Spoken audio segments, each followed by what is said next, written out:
candidates and welcome to Government Crackers. So today we'll be discussing about the AFSB official documents that are required during the COVID-19 situation. So आपको जब reporting करनी है Covid की क्या guidelines हैं, क्या documentation required है, apart from that बहुत सारे चेंजेस अब आपके AFSB में आ गए हैं, तो एक एक करके हम सारी चीज़ों को डिस्कस करेंगे। साथ ही यहाँ पे मैंने डॉक्यूमेंटेशन पार्ट को रखा बिकॉज डॉक्यूमेंटेशन को लेके काफ़ी स्ट्रिक्ट हो गए हैं सिलेक्शन सेंटर्स। ये कोविड से पहले भी था बट अब कोविड को लेके बहुत सारे न्यू इम्प्लीमेंटेशंस हो चुके हैं। पहले यूजुअली ऐसा होता था कि अगर हमारी डॉक्यूमेंटेशन में कोई प्रॉब्लम होती थी तो हमें वापस भेज दिया जाता था और हमें नए एसएसबी डेट्स मिल जाते थे। बट अब कोविड-19 की वजह से ये स्ट्रिक्ट इंस्ट्रक्शंस हैं सिलेक्शन सेंटर की तरफ से कि अगर आपके डॉक्यूमेंटेशन में कोई भी प्रॉब्लम आता है तो selection centre is not going to entertain you, rather आपको वापस भेज दिया जाएगा और आपको न्यू एसएसबी डेट्स नहीं मिलेंगी। ऐसे बहुत सारे चेंजेस इंप्लीमेंट हुए हैं, एक एक करके डिस्कस कर लेते हैं। साथ ही जो डॉक्यूमेंटेशन पार्ट को लेके बहुत लोगों को प्रॉब्लम रहती है सो आप इस सीक्वेंस में अकॉर्डिंगली अरेंज कर लीजिए। ये बिल्कुल अपडेटेड डॉक्यूमेंट लिस्ट है, ऑफिशियल डॉक्यूमेंट लिस्ट है जो कोविड-19 के टाइम पे रिक्वायर्ड है। सो सबसे पहले डॉक्यूमेंटेशन की चेकिंग जो है वो जैसे मैंने बताया बहुत स्ट्रिक्ट हो चुकी है, चाहे वो आपके नाम को लेके हो, आपके पेरेंट्स के नाम को लेके हो या आपकी डेट ऑफ बर्थ को लेके हो। तो किससे बेसिकली मैच करना है, क्या क्या एग्जैक्ट सर्टिफिकेट्स चाहिए वो अब हम एक एक करके देख लेते हैं। आप लोग इसी अकॉर्डिंग में अपनी फाइल अपने फोल्डर को अरेंज कर लीजिए। सबसे पहले आपसे मांगा जाता है original matriculation age in 10th marksheet. So जिन लोगों ने 2011 के पहले 10th क्लियर किया होगा उनके लिए आपको बताया है कि इस तरह से एक मार्कशीट इशू होती होगी और साथ में उसका पासिंग सर्टिफिकेट 10th का मिलता होगा। आप CBSE बोर्ड से हो, ICSE से हो या स्टेट बोर्ड से हो, जो आपकी 10th की मार्कशीट और सर्टिफिकेट कुछ इस तरह से दिखेगा। लेकिन 2011 के जो पास आउट स्टूडेंट्स हैं उनको इस तरह का येलो कलर का बड़ा सा मार्कशीट मिला होगा, तो यही आपका सर्टिफिकेट है और यही आपका पासिंग सर्टिफिकेट है। सो 2011 ऑनवर्ड्स जो भी स्टूडेंट्स हैं उनके लिए ये फर्स्ट वाला मार्कशीट एलिजिबल है और उससे पहले वाले स्टूडेंट्स के लिए आपको दो डिफरेंट मार्कशीट्स यानी semester wise marksheet and passing certificate आपको लेके जाना होगा। ये क्लास 10th के बारे में मैं बात कर रही हूँ। एंड मेक श्योर जो आपके नाम हो, आपके पेरेंट्स के नाम हो, आपका रोल नंबर हो और डेट ऑफ बर्थ हो, ये बिल्कुल एग्जैक्ट हो आपके मार्कशीट में और पासिंग सर्टिफिकेट में। इवन स्पेसेस या कोई डॉट का भी प्रॉब्लम नहीं होना चाहिए, क्योंकि डिजिटली आप ये सोचिए अगर एक स्पेस भी आता है तो आपका नाम वहाँ पे रिफ्लेक्ट नहीं होगा। इसलिए अगर कोई स्पेस का भी प्रॉब्लम है या इवन डॉट या इनिशियल्स का प्रॉब्लम जो यूजुअली साउथ इंडिया में होता है वैसा अगर कोई प्रॉब्लम है तो आप इसको मॉडिफाई कर लीजिए। मॉडिफाई कराने के लिए you have to make a affidavit. Secondly 12th pass certificate and marksheet चाहिए होता है आपको। सो 12th मार्कशीट ये है और उसके साथ इस तरह का पासिंग सर्टिफिकेट है। ये दोनों ही मैंडेटरी हैं। बहुत सारे स्टूडेंट्स जो हैं वो पासिंग सर्टिफिकेट मना कर देते हैं, सिर्फ मार्कशीट लेके जाते हैं। सो मैं आपको बता दूं passing certificate is must, passing certificate required है और वहाँ पे स्पेशली जाके सिलेक्शन सेंटर में पासिंग सर्टिफिकेट माना जाता है। तो आप लोगों के स्कूल से ये इशू होगा, जिनके पास नहीं है वो अकॉर्डिंगली अपने स्कूल से ले लें। और इसमें भी आप जो है अपने नेम, अपने सब्जेक्ट्स को और अपनी डेट ऑफ बर्थ को मैच कर लें 10th के मार्कशीट से। वहाँ दोनों में आपके जो नाम है, जो इनिशियल्स हैं, जो स्पेसिंग है, आपके पेरेंट्स के नाम वो बिल्कुल सेम होने चाहिए। ठीक है।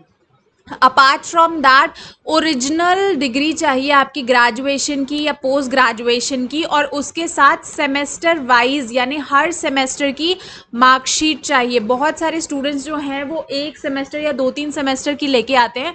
आपको एवरी सेमेस्टर की मार्कशीट लेके आनी होती है। अगर प्रोविजनल सर्टिफिकेट कॉलेज ने इशू किया है प्रिंसिपल के थ्रू तो that will not be acceptable. दो provisional degree certificate issued by university is acceptable. तो आपको यूनिवर्सिटी से अपना प्रोविजनल डिग्री सर्टिफिकेट जो है बनाना है इन केस आपके पास ओरिजिनल नहीं है या अगर आप अपीयरिंग है। अगर आप फाइनल ईयर सेमेस्टर स्टूडेंट्स हैं तो आपको एक सर्टिफिकेट अपने कॉलेज प्रिंसिपल से बनाना है जिसमें आप फॉलोइंग चीज़ें मेंशन करेंगे, जिसमें आपके कॉलेज का नाम होगा, आपकी यूनिवर्सिटी का नाम होगा, आप किस फील्ड में ग्रेजुएशन या पोस्ट ग्रेजुएशन कर रहे हैं, आपके एग्रीगेट परसेंटेज क्या बने हैं एंड कब तक आपका फाइनल रिजल्ट डिक्लेयर होगा विद डेट मंथ, इस फॉर्मेट में आपको ये प्रोविजनल सर्टिफिकेट कैरी करके लेके जाना है। अदरवाइज बाकी स्टूडेंट्स के लिए जिन जो अपेयर हो चुके हैं, पास हो चुके हैं, उनके पास मस्ट है कि ओरिजिनल डॉक्यूमेंट्स हो, चाहे वो आपकी मार्कशीट हो या आपका पासिंग सर्टिफिकेट हो। तो ये मैंने एग्जाम्पल दिखाया, ये जैसे दिल्ली यूनिवर्सिटी का है, यहाँ पे आप देखिए ये आपके सेमेस्टर वाइज मार्कशीट का मैंने यहाँ पे एग्जाम्पल एक सैम्पल शो किया है। एंड ये कुछ इस तरह से आपकी जो है डिग्री दिखती है, चाहे आप ग्रेजुएशन को हो या पोस्ट ग्रेजुएशन के हो। ठीक है, तो जो इंजीनियरिंग के स्टूडेंट्स हैं उनकी भी सारे सेमेस्टर की मार्कशीट चाहिए इस तरह से, एंड उसके साथ आपकी ओरिजिनल डिग्री रिक्वायर्ड है ग्रेजुएशन या पोस्ट ग्रेजुएशन की। अपार्ट फ्रॉम दैट, जैसे जैसे मैंने बोला कि आप अपनी यूनिवर्सिटी से प्रोविजनल सर्टिफिकेट बनवा सकते हैं जिसमें प्रॉपर स्टैम्प लगा होना ज़रूरी है। अगर ये स्टैम्प जो है कॉलेज प्रिंसिपल से होगा तो ये एक्सेप्टेबल नहीं है। If it is by the institution university जैसे यहाँ पे है तो ही ये एक्सेप्टेबल होगा। सो मेक श्योर कि आप अपने यूनिवर्सिटी से इस प्रोविजनल सर्टिफिकेट को बनवाएं।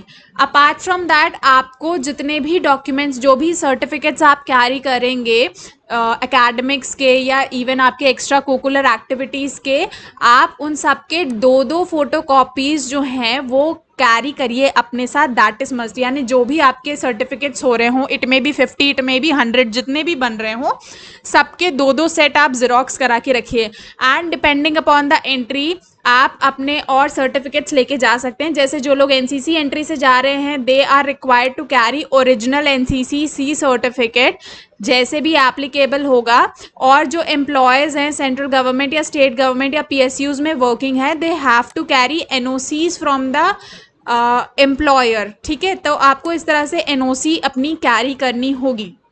अपार्ट फ्रॉम दैट, क्योंकि आप जिस भी मोड से ट्रैवल करके जा रहे हो, आपकी फ़र्स्ट एंट्री हो या एयरफोर्स में आप फर्स्ट टाइम जा रहे हो, तो आपकी ट्रैवलिंग रिफंड होगी, तो ट्रैवलिंग अलाउंसेस मिलेंगे। इसके लिए आपको hard copy, only hard copy of ticket is allowed.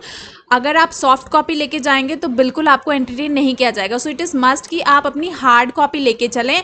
Apart from that, 20 recent passport size colour photographs आपको लेके जाने हैं, जहाँ पे आपने लाइट कलर की क्लॉथ्स पहने हो अगेंस्ट वाइट बैकग्राउंड, एंड ये रीसेंट पासपोर्ट साइज फोटो होने चाहिए। ठीक है, इसके अलावा आपके पास होगा AFSB का call up letter which is mandatory. Admit card, जिन लोगों ने रिटन एग्जामिनेशन दिया होगा, FCAT का ओरिजिनल एडमिट कार्ड चाहिए आपको। और जो लोग इन फ्यूचर में भी देंगे उनके लिए भी बता दूं कि FCAT का ओरिजिनल एडमिट कार्ड प्रिजर्व करके रखिए। साथ ही आप अपने 2 फोटो ID प्रूफ्स लेके जाइए।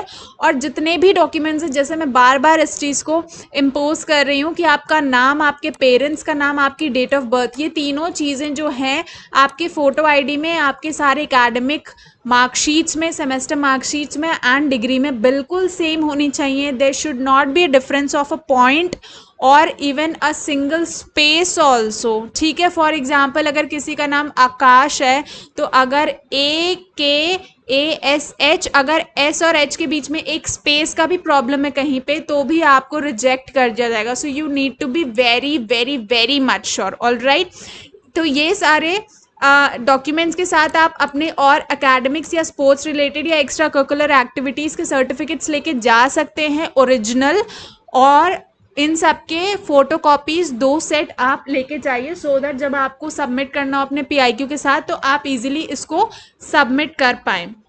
अपार्ट फ्रॉम दैट, अब जो आपको गाइडलाइंस हैं वो है कि कोविड-19 का एक सर्टिफिकेट, नेगेटिव सर्टिफिकेट आपको लेके जाना है। जो कोई ऑथराइज्ड डॉक्टर हो उससे आपको ये सर्टिफिकेट लेके जाना है। ठीक है, and the certificate must not be older 2 days, तो 48 आवर्स का टाइम है, इससे पुराना आपका कोविड-19 का सर्टिफिकेट नहीं होना चाहिए। तो ये एक और डॉक्यूमेंटेशन आपका एड ऑन हो गया है।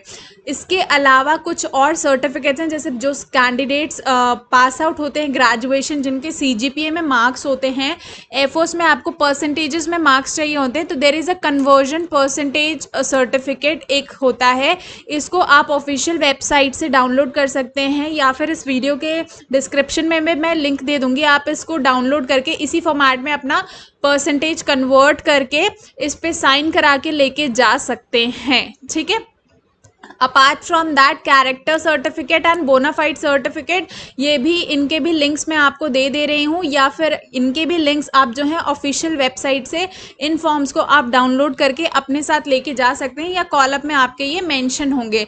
और कुछ कोविड एडवाइजरीज हैं जो अब एएफएसबी में आपको फॉलो करनी है। All the AFSB starting from अगस्त और अभी इम्प्लीमेंट हो चुकी हैं। सो सबसे पहले जो आइटम्स नेसेसरी हैं वो ये है कि आपको face shield, mask, gloves and a bottle of sanitiser, ये आपको एडिक्वेट अमाउंट में कैरी करना है। एज इन अगर आपकी फेस शील्ड खराब हो जाती है, आपका मास्क खराब हो जाता है, या आपके ग्लव्स स्टोर हो जाते हैं, या सैनिटाइजर खत्म हो जाता है, so you have that in adequate amount, क्योंकि ये सारी चीज़ें ऐसी हैं which is not shareable and वहाँ पे सिलेक्शन सेंटर में भी ये इतनी जल्दी नहीं मिलने वाला। सो ये आपको अपना पर्सनल कैरी करना है। सो इसको एडिक्वेट अमाउंट में 2 से 3 या 4 अकॉर्डिंग टू योर रिक्वायरमेंट आप इसको कैरी करेंगे, विच इज़ मस्ट। इसके बिना आपको सिलेक्शन सेंटर्स में एंट्री नहीं मिलेगी। जो अब रिपोर्टिंग है that has been totally changed, आपको डायरेक्टली आपके सिलेक्शन सेंटर पे रिपोर्ट करना है। तो जो भी आपके सिलेक्शन सेंटर्स हैं वहाँ पे आप जाके अपने जो नियर बाय जिस भी मोड से आप जा रहे हो, वेदर इट इज़ रेल, बस और ट्रेन, आप जाके उस जगह पे पहुंच के आप सिलेक्शन सेंटर का एड्रेस बता दीजिए। You may be new for that place, लेकिन वहाँ की जो लोकलाइट्स है वहाँ उन्हें पता है कि हर साल हर महीने जो है वो स्टूडेंट्स आते रहते हैं सिलेक्शन सेंटर में, तो वो ऑटोमेटिकली आपको उस जगह पे जाके छोड़ देंगे। तो किसी को परेशान होने की कोई जगह नहीं है। अपार्ट फ्रॉम दैट रिपोर्टिंग के टाइम पे भी आपके चेहरे पे शील्ड, मास्क, हाथ में ग्लव्स होने चाहिए, और कोविड-19 का certificate 48 hours before this is necessary. ये सारा आपका डॉक्यूमेंटेशन के टाइम पे चेक होगा।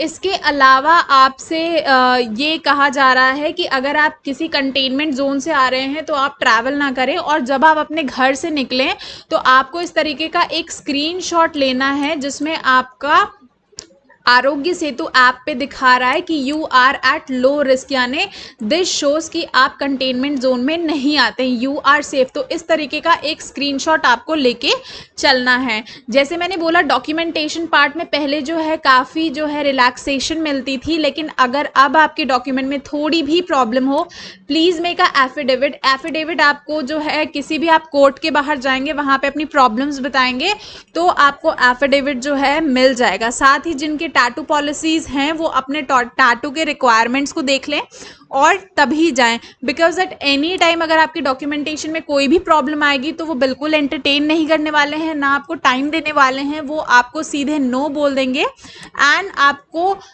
किसी भी स्टेज पे निकाल सकते हैं, क्योंकि अब आपकी डॉक्यूमेंटेशन भी कई बार चेकअप होते हैं रेदर देन एक बार चेकिंग के।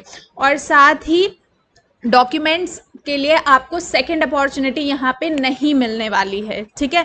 तो ये सबसे बड़ी बात है, ये सबसे बड़ा चेंज आया। पहले क्या होता था, रिलैक्सेशन होती थी कि अगर हमारे पास डॉक्यूमेंट्स नहीं हैं तो हमें न्यू अपॉर्चुनिटी, नया डेट दे दिया जाता था, बट पैंडेमिक की वजह से अब नए डेट्स की अलॉटमेंट नहीं है। जो डेट्स हैं वो बिल्कुल फिक्स्ड हैं। जो सिलेक्शन सेंटर्स हैं उनकी भी चॉइसेस हम नहीं कर रहे। जो भी डेट्स, जो भी सिलेक्शन सेंटर्स हमें मिलेंगे वही कुछ टाइम तक हमें जो है बेयर करना पड़ेगा।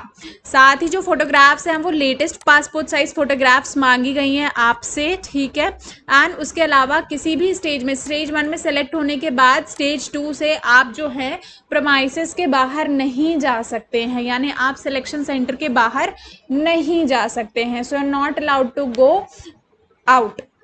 उसके अलावा आपको एक लाइट बेडिंग कैरी करनी होगी, यानी जो बेडशीट, पिलो कवर और दरी, जो बेडिंग मिलती थी वो अब आपको नहीं मिलेगी कोविड की वजह से। तो एक लाइट बेडिंग आपको कैरी करनी है, क्योंकि ये सिलेक्शन सेंटर अब आपको नहीं देगा। इसके अलावा आपको एडिक्वेट अमाउंट में आपकी क्लॉथिंग कैरी करनी है जो मिनिमम 2 वीक्स तक चल जाए, इनकेस अगर आप मेडिकल्स के लिए वहाँ पे रुकते हैं रिकमेंड होने के बाद, क्योंकि लॉन्ड्री फैसिलिटी जो है वो सिलेक्शन सेंटर से ख़त्म कर दी गई है जब तक ये पैंडमिक नहीं ओवर होता। तो आप एटलीस्ट इतने आइटम्स को कैरी करें जहाँ पे आप जो है अपने क्लॉथ्स को 2 हफ्ते तक चला सकें विदाउट लॉन्ड्री। और साथ ही जैसे मैंने बोला कि face mask, face shield, gloves, hand sanitisers and water bottles, ये कुछ मैंडेटरी चीज़ें हैं जो आपको हर स्टेज के एग्जामिनेशन में कैरी करनी है।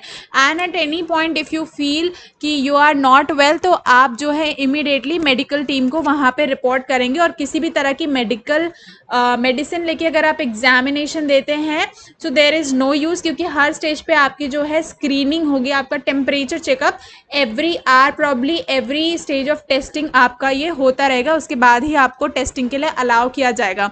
उसके अलावा जो मेजर चेंजेस और आए हैं वो ये है कि अब आपका जो पीपीडीटी एग्ज़ाम है, जो आपका जीटीओ एग्ज़ाम है, इवन हर उन एग्ज़ाम्स में आपको मास्क के साथ बोलने की प्रैक्टिस करनी है, क्योंकि ये आपके पीपीडीटी में, लेक्चरेट में एंड इवन जीटीओ टास्क में भी आपको मास्क और फेस शील्ड के साथ एंड ग्लव्स के साथ परफॉर्म करना है। तो पहले जो कैंडिडेट्स जिन्हें बोलने में प्रॉब्लम होती थी या जो धीरे बोलते हैं, उनको थोड़ा सा तेज़ बोलना पड़ेगा, because with mask and shield you would not be audible. तो पूरा का पूरा जो एसएसबी प्रोसेस है वो काफ़ी ज़्यादा चेंज हो गया है। एंड किसी भी वक्त आपका मास्क या फेस शील्ड या ग्लव्स किसी भी स्टेज में डैमेज हो सकता है, इसीलिए आपको एडिक्वेट अमाउंट में इसे कैरी करना है। पीपीडीटी भी अब आपकी हॉल में नहीं होती है पिक्चर दिखा के, उसके बाद आपको बाहर बैठ के जो है अपना डिस्कशन करना होता है। तो बहुत सारे नए चेंजेस आ गए हैं। SSB is going to be a great experience for you all. तो आपको थोड़ी सी और ज़्यादा अब मेहनत करनी पड़ेगी। So best of luck to everyone for the exam. आप इसी अकॉर्डिंग में अपने डॉक्यूमेंट्स लेके जाएं। If anybody is preparing for AFSB course, they can visit to www.governmentcrackers.com. Here you will find the course at a very affordable cost. So best of luck everyone and see you soon in the uniform. Jai Hind.